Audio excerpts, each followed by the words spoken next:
កំឡោះកាយកើតកំឡោះកាយកើតឡើងជាព្រះមហាក្សត្រក៏នៅជាមនុស្សអាសិលដែលគ្មានសពលក្ខណៈស្ដេចសោះនេះជាមន់ឬស្វ័យភពនាគយើងជាអ្នកសិក្សាសៀវភៅសន្ទរៈមានត្រចៀកមិនចេះស្ដាប់ក៏ដឹងថាអ្វីជាមន់អ្វីជាភពនាគសញ្ញាសេរីរបស់ព្រះអង្គនេះបង្ហាញថាព្រះអង្គជាព្រះនាគកើតវិញជាម្ចាស់ដែនសុភមង្គលតែមួយគត់មិនមែនទេវាជាមន់ច្បាស់តើនរណាមានភ្នែកមិនឃើញថាវាជាមន់ឲ្យស្ដាប់អ្នកណាដែលគិតថាវាជាមន់ទៅឈរឆ្វេងអ្នកណាដែលគិតថាវាជាភពនាគទៅឈរស្ដាំ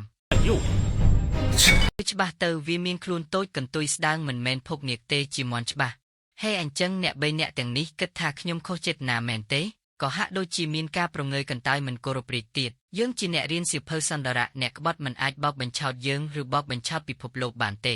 ប្រើយុទ្ធនាការមានបាប់បែបនេះចង់ឲ្យរាជវង្សលីស៊ីយើងលុះត្រាតែចុះចាញ់គិតល្ងងហើយមែនហើយគិតល្ងងពិតមានស័ក្តិសមនឹងជាសេចក្តីស្ដេចជាស្ដេចមនុស្សទេពចូលចិត្តយកពួកគេដាក់ទោសចេញទៅ